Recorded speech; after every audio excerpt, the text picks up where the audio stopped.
আবারও সবাইকে স্বাগত জানাচ্ছি কমিউনিটি টক অনুষ্ঠানে। আমরা যে বিষয় নিয়ে আজকে কথা বলছি, আমাদের একটা প্রোগ্রাম হতে যাচ্ছে 17ই মে ব্রেডি আর্ট সেন্টারে।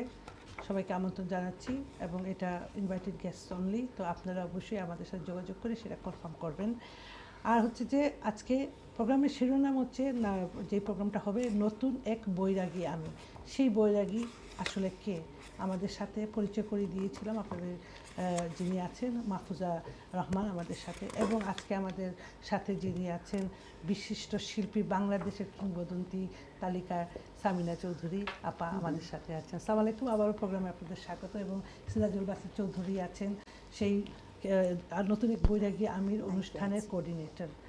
আমরা কিন্তু প্রোগ্রামটা এমনভাবে করব এখন, কারণ আমরা চাইবো যে কিছু এন্টারটেইনমেন্ট। তো আপা সিঙ্গার আছেন আমাদের বিশিষ্ট শিল্পী বাংলাদেশে। আমরা আপনার কাছ থেকে মাহফুজ আপার কয়েকটা গানের লাইন শুনবো, এবং মাহফুজ আপাও আপনার নতুন এক বৈরাগী আমি যে গানটা, সেটা যদি দু লাইন শোনান মানে ভালো হতো আর কি। আপনি কি চেষ্টা করবেন? সাইদা আমাকে খুব মানে বলা যায় যে খারাপ জায়গায় আঘাত করেছে, কারণ আমি গাইতে পারি না। কিন্তু আমি চাই আমি গান লিখি, হ্যাঁ মানে গাওয়ার হয়তো একটা সময় আমার ছিল, কিন্তু এখন যেই কণ্ঠ বয়সের ভারে সেটা অনেক দেবে গেছে।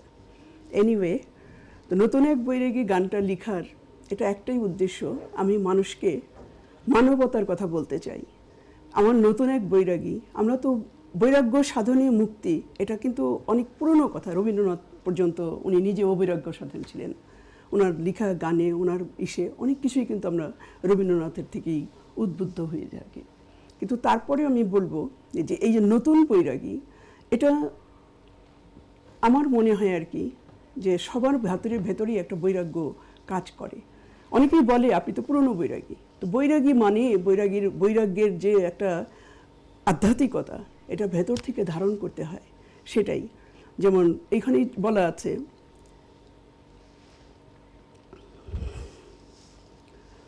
নতুন এক বৈরাগী আমি, সঙ্গে আছেন তিনি হেসাই, আমি প্রেমেরই হে গান যে শোনাই। এই যে কথাগুলো, আমি প্রেমের গান শোনাই। আমার আরও শেষের দিকে আছে আমি মানবিকতার গান শোনাই। আমি মানুষকে সেই কথাটাই বলতে চাচ্ছি যে মানুষের ভেতরে মানবিকতা জেগে উঠুক, প্রেম জেগে উঠুক, ভালোবাসা জেগে উঠুক। এবং ভালোবাসার শুধু না, হাসন লালন যা বলে গেছেন সেটাও কিন্তু এক ধরনের বৈরাগ্য কথা। এই জন্য আমি তাদের প্রতি শ্রদ্ধা জানিয়ে আমার এই গানটা লেখা। এবং আজকের এই যে প্রোগ্রামটা হচ্ছে আমাদের 17 তারিখে, সেটা কিন্তু এই গানেরই একটা থিম নিয়ে, নতুন এক বৈরাগী আমি। ধন্যবাদ আপা, ধন্যবাদ সুন্দর করে বলার জন্য। সামিনা চৌধুরী, আপনাকে এই পর্যায়ে আপনি শুনলেন যে আধ্যাত্মিকতার কথা উনি বললেন, যে আমাদের কীভাবে টাচ করে। আমরা কিন্তু সবাই স্পিরিচুয়ালিটি সবার মধ্যেই আছে।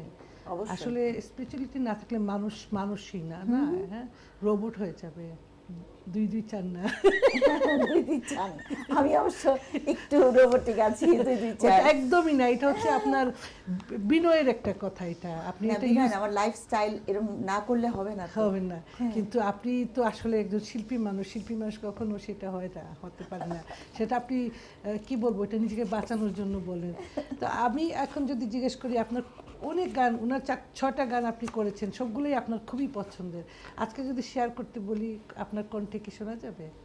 আপনি হ্যাঁ, আমি দেখেন গাইতে বলে আমাকে 6টাই গাইতে হবে, বুঝছো? কারণ 6টাই ডিফারেন্ট, 6টা 6 ধরনের গান। যেমন বর্ণমালাটা, ওই যে বর্ণমালা ও প্রিয় বর্ণমালা, সইব না সইতে পারি না, সইব না সইতে পারি না তোমার অপমানের কোনো জ্বালা, বাঙালি। এই যে সুন্দর, হ্যাঁ, অপমানের জ্বালা সহ্য করতে পারবো না। আরেকটা আছে, এক শহীদের বধূ আমি, এক শহীদের ছোট বোন। আবার সেরকম নতুন যেগুলো গেলাম, তার মধ্যে একটা আছে, ওরে মাঝি হাল ধরো, পাল তোলো, নৌকা ভাসা নদীতে, ছাড়ো তোরে বেলাতে, ছাড়ো তোরে এই বেলাতে যাব বন্ধুর খোঁজে, নৌকা ভাসাও নদীতে।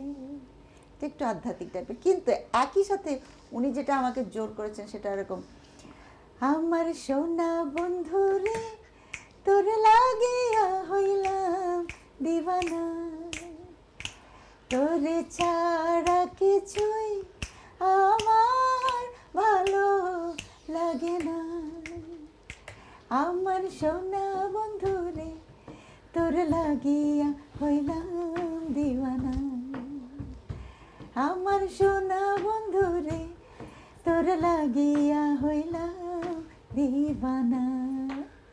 বাহ, বাহ, গানটা গানটা আমি লিখেছি। ঢং। এটা এখন আমার কাছে মনে হচ্ছে কি যে এটা আমার কি জানি না, কিন্তু সামিন আপার কণ্ঠে এটা অসাধারণ। তাই তাই অসাধারণ। এইগুলার গানের এই যে চারটা, তাই না? এই চারটা গানেরই সুর করেছে একটা ইয়াং ছেলে, ও রাইট। এবং তার নাম হচ্ছে মোসলে চৌধুরী পিজু, এবং অসাধারণ সুর করেছে ছেলেটা। চারটা আমি বলেছিলাম চারটা তুমি 4 রকম করো, এবং সে চারটা 4 রকম গান করেছে। ফাইনালি যেটা করেছে, আমি ঢাকাইয়া, আমার মা ঢাকাইয়া বা আমার বাবা ঢাকাইয়া, আমার মা সিলেটি, আমরা লন্ডনী, সেটা সে সুরটা কি করলো জানো তো, পুরাই একদম ডিফারেন্ট স্টাইলে, ওইটা আমরা ওই দিন শুনবো। চিচারা চিচারা চিচারা এরকম রাপ করবো তো ইয়ে করে। হ্যাঁ, হ্যাঁ, হ্যাঁ, এরকম। ওই যে ইয়াং জেনারেশনকে তো আমরা এখন, আপনি যেরকম গান করেছেন, ধরেন আপনি প্রজন্ম পর প্রজন্ম মানুষকে ধরে রেখেছেন, সেটা কিন্তু চারটিখানি কথা না। কারণ এই যে আপনার যে variation, you are so versatile, হ্যাঁ, you are such a versatile singer, so এইটা কিন্তু আপনার দ্বারাই সম্ভব, তাই না? আপনি 45 ইয়ার্স ধরেই তো এই প্রফেশন, তাই না? 45 তো ওইটা আমি বলি, ওটা ছিল আমার বাবা ঢাকাইয়া চিচারা আমার মায়ে সিলটি, এখন মিল্লা জেলা আমরা সবাই হইছি লন্ডনে। এটা তো পপ গানের মতো হয়ে যায়। হ্যাঁ, আমি এটাই বলছি করছে। বাবুজ আপা আপনি কি করছেন আমাকে দিয়ে, আপনি এগুলো এক্সপেরিমেন্ট, বলে আপা এভাবেই হবে। শাহনাজ রহমতুল্লাহ কিন্তু আমাকে এটাই বলতো, চাচি, আমি ওনাকে চাচি ডাকি, শাহনাজ চাচি বলতো, শোন তোর গলা তো এরকম ভার্সেটাইল, তুই সব গাবি, আর তুই যত গজল জানিস, তুই যত হিন্দি উর্দু গজল জানিস, তুই কেন গাবি না? এক্স্যাক্টলি, গানের তো কোনো ভাষা নাই। না, হ্যাঁ, exactly, গানের ভাষা একটাই, ভালোবাসা। ভালোবাসা। আপনি একটু আগে বললেন না এই শেষ বয়সে আশা ভোসলে কি করলেন, হ্যাঁ। এইটা উনার গানের কোনো তালিকার বয়সের সাথে কোনো মিল ছিল কখনো? না, না, না, তাইলে ঠিক তাই। আপনি যে কি বলেন, তো আসলে খুব মজা লাগতেছে, আসলে সাংঘাতিক। এই সময় যাতে না ফুরায় এরকম একটা ভাব লাগছে, মনের মধ্যে আসছে। As a coordinator, have you got anything else to say? আমি সেটাই বলবো। আমি তো শুনলাম মাহফুজা আবার কণ্ঠে উনি একটু সুর দিলেন, আর পাশাপাশি সাবিনা চৌধুরী আপা, ধন্যবাদ। এই গানের যে মুখটা আপনারা একটু শোনালেন আমাদেরকে, আর ওই দিন ডেফিনেটলি আমার মনে হয় যারা দর্শকরা আসবেন, এনজয় করবেন, এবং এই যে আপনি কথাগুলো বলছেন সেগুলো ডেফিনেটলি দর্শকরা স্মরণ রাখবেন।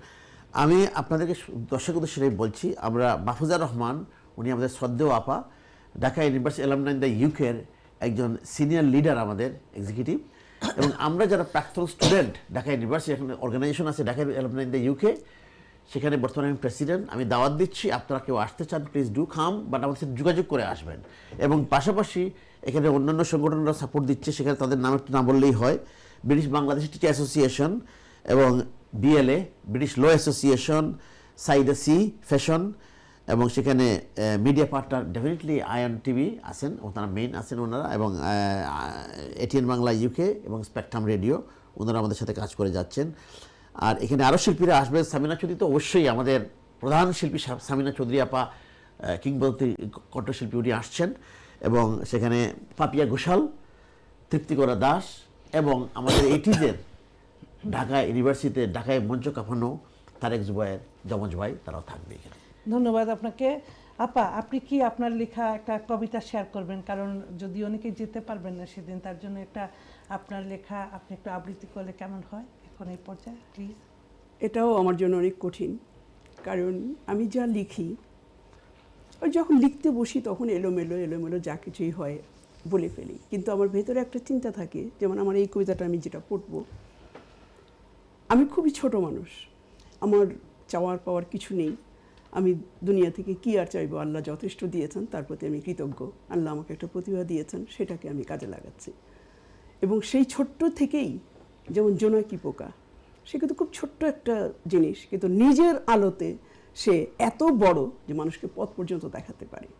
তা আমার তো এত বড় গুণ নাই, তারপরে আমি বলবো আমি যা হতে চাই এটা জোনাকির আলো। জোনাকির মতো চাই যে আমি আলো ছড়াতে, প্রকৃতির মতো চাই যে আমি সবার মুখে হাসি ফোটাতে আর মন ভরাতে। ছোট্ট হলেও আমি নিজেরই আলোতে করব আধার দূর প্রতিটি প্রান্তে। ফুলের মতো চাই যে আমি গন্ধ বিলাতে আর সবাইকে শুধু ভালোবাসতে।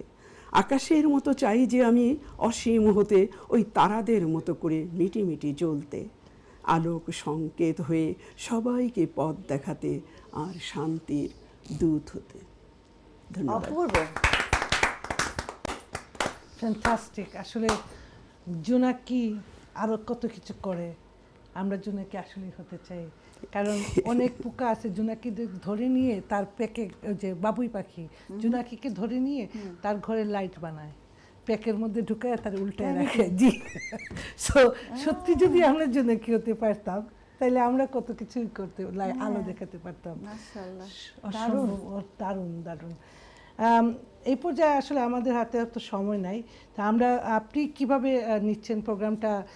অনেকেই আপনাকে দেখতে আসবেন, আপনি 7 বছর পরে আসছেন এবার। আপনার সাথে আমার দেখা হয়েছে আজ থেকে 15 to 18 ইয়ার্স আগে, আমরা টিভি শো করেছিলাম একসাথে। আপনি কোনো চেঞ্জ না। আর মাহফুজা আপা আমাকে ছোটবেলা থেকেই চেনেন, সেটা হচ্ছে বোধহয় 91 বা যেদিন এসেছিলেন বোধহয় লন্ডনে আপা, না 89-90 থেকে।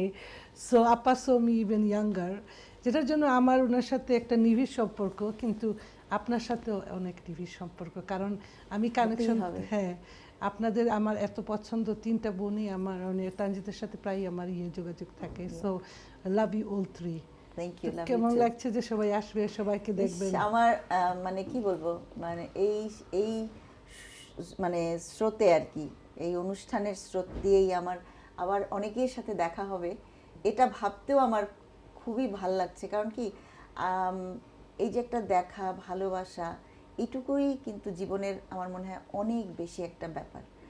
আমরা সবাই কিন্তু আসলে জোনাকি হলে ভালো, জোনাকির মতো মন মানসিকতা হলে ভালো আমাদের। আমরা সবাই জোনাকি হতে চাই আসলে, সত্যি কথা। সবাইকে ভালোবাসতে চাই যতটুকু আছে আমার মধ্যে। আমি তো খুবই সামান্য একটা মানুষ। আমার জানো আমার কি শখ ছিল? বলেন। আমার তো গায়িকা হওয়ার কোনো শখই ছিল না, বা আমি জানতামও না আমি গান গাইতে জানি। তা আমার ইচ্ছা ছিল আমি অভিনেত্রী হব, এবং পাশাপাশি যেটা আমার ডাক্তার হওয়ার শখ ছিল। এই কারণে শুধু যে আমি কিছু করতে পারবো। ফাইনালি যখন ডাক্তার হতে পারলাম না, তখন আমার ইচ্ছা ছিল আমি নার্স হব, বিকজ মানে ওইটা নার্সিং এর মাধ্যমে কিছু করতে পারবো মানুষের জন্য।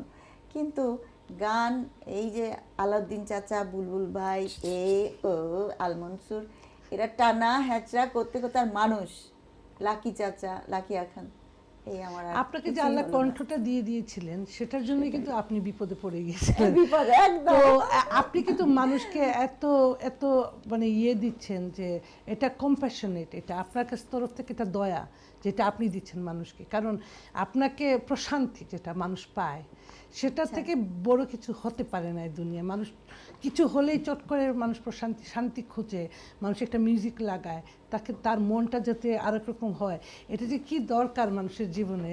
সো ইউ আর ডুইং, যেটা আত্মার সম্পর্ক, সেটা আত্মার কাজটা, জানি না কতটুকু করতে পারছি। অফকোর্স, কি বলেন আপা? শিওর, এটা তো অবশ্যই। হ্যাঁ হ্যাঁ। আর আপনার হয়তো এইটাই প্রতিভাকে বিকশিত করার পথ ছিল, আল্লাহ সেটাকেই ওইভাবে নিয়ে গেছে। রাইট। অফকোর্স, ইভেন লাইক হসপিটালে বলে তোমার প্রিয় গান কি, তারা লাস্টে সেটা লাগায়, মানে গান শোনায়। এটা বিভিন্ন কারণ আছে, অনেক থেরাপি এটা। যত সায়েন্স বিকাশ হচ্ছে, মানে সায়েন্সের বাড়ছে, তখন আমরা দেখি যে গান একটা বিরাট একটা থেরাপি। আজকে আমার সাথে আমাদের 1 মিনিট সময় আছে, তো আপনাদের সবাইকে ধন্যবাদ আসার জন্য। আমি আবারও এটা রিইটারেট করে, আপনি কিছু বলবেন শেষ মিনিটে? হ্যাঁ, একটু বলছি, এখন বলবো? শেষ করবো প্রোগ্রাম। হ্যাঁ, আচ্ছা, ঠিক আছে। আমি সত্যি আমি আবার বলছি আমি ভাগ্যবতী, কারণ আমি যখনই এটা শুরু করলাম তখনই আমার পারিবারিকভাবে তো সাহায্য আছে, এটা বিশেষ করে আমার হাজব্যান্ড প্রত্যেকটাই মানে এসেই করছে। এরপরে ঢাকা ইউনিভার্সিটিতে যখন আলাপ করলাম, ওনারা তো বলা যায় যে একেবারে ঢেলে দিয়ে আমাকে করলো, সাথে আমাকে আরও এই যে লয়ার অ্যাসোসিয়েশন, টিচার্স অ্যাসোসিয়েশন, তারপরে সানরাইজ এরা এবং বাফা একটা গ্রুপ আছে, তারা সবাই আমাকে হেল্প করতে লাগলো। আমার প্রথম আলোচনাটা ছিল আমাদের একটা বন্ধু আছে বাচ্চু ভাই, শাহাবুদ আহমেদ বাচ্চু, ওনার সাথে আমি আলাপ করেছিলাম যে ভাই এটাকে কী করে করা যায়। ওইটা থেকে করতে করতে ঢাকা ইউনিভার্সিটির সাপোর্টটা এবং আজকে বাসিত ভাই এবং আমাদের সাইদা যেভাবে উঠে পড়ে লেগেছে, এটা সত্যি আমার একেবারে মানে আমি আন্তরিকভাবে তাদের প্রতি কৃতজ্ঞ। এবং সামিনা আপার সাথে যখন কথা হলো, সামিনা আপাও বললো যে আপা আর কিছু করা লাগবে না, আমি যাব আপনার অনুষ্ঠানে, আমি গান গাইব। এই যে উদারতা মানুষের মধ্যে, এইটাই আমাকে মানে আরো এগিয়ে নিচ্ছে। সেইভাবে আয়ন টিভি এটা করেছেন। আমি আতাউল্লাহ ভাইকে বলছি আপনার কিন্তু আয়ন টিভি হতে হবে, আমাদের মিডিয়া পার্টনার শো করব আপাকে নিয়ে। বলে আপা কোনো চিন্তা নাই, এদিকে সামিনা চৌধুরী আপু, এদিকে মাহফুজা আপা। তারপরে আমাদের পক্ষ থেকে আতাউল্লাহ ফারুক ভাই এবং আয়ন টিভিকে ধন্যবাদ এবং কলা কৌশলীদের ধন্যবাদ। সবার যে সাপোর্টটা আমরা পাচ্ছি সবার কাছে আমি কৃতজ্ঞ। আপা কিছু বলবেন নাকি লাস্ট কিছু বলবেন? না, আমাদের সময় শেষ। তবে একই কথা, আয়নকে ধন্যবাদ এবং যারা আসবেন, আপনারা গান শোনেন, আপনাদের জন্যই এই অনুষ্ঠান, আপনারা আমাদের জন্য দোয়া করবেন এবং অনুষ্ঠানের দিন ইনশাআল্লাহ অবশ্যই দেখা আমাদের 4টায় শুরু হবে রোববার। আমাদের অনুষ্ঠান 4টায় শুরু হবে, আপনারা আসবেন। আশা করি শুধু একটা অনুরোধ, আপনারা একটু ফোন করে বলবেন যে আমি কনফার্ম করতে হবে। Thank you so much. আজকে আমরা যে অনুষ্ঠান নতুন এক বৈরাগী আমি মাহফুজার রহমানের এই প্রোগ্রামটা দেখার জন্য সবাইকে আহ্বান জানাচ্ছি, আসার জন্য। আমরা 17ই মে অনুষ্ঠানটা করছি ব্রেডি আর্ট সেন্টারে। সাথে কিংবদন্তি শিল্পী সামিনা চৌধুরী, তারেক জুবায়ের থাকবেন এবং আরও শিল্পী থাকবেন আমাদের কোঅর্ডিনেটরের কাছ থেকে আপনারা শুনেছেন। এবং আমরা মাহফুজা আপাকে আমাদের কমিউনিটিতে পেয়ে আমরা আসলে অনেক ভাগ্যবতী বা ভাগ্যবান আমরা, যে আমরা একটা মানুষ এভাবে পেয়েছি। অনেক কৃতজ্ঞতা জানাচ্ছি ওনাকে, ওনার অবদানের জন্য। আজকের মতো বিদায় নিচ্ছি আজকের অনুষ্ঠান থেকে। সবার সাথে আবারও দেখা হচ্ছে পরবর্তী অনুষ্ঠানে। সেই পর্যন্ত সবাই ভালো থাকবেন। আসসালামু আলাইকুম, শুভরাত্রি।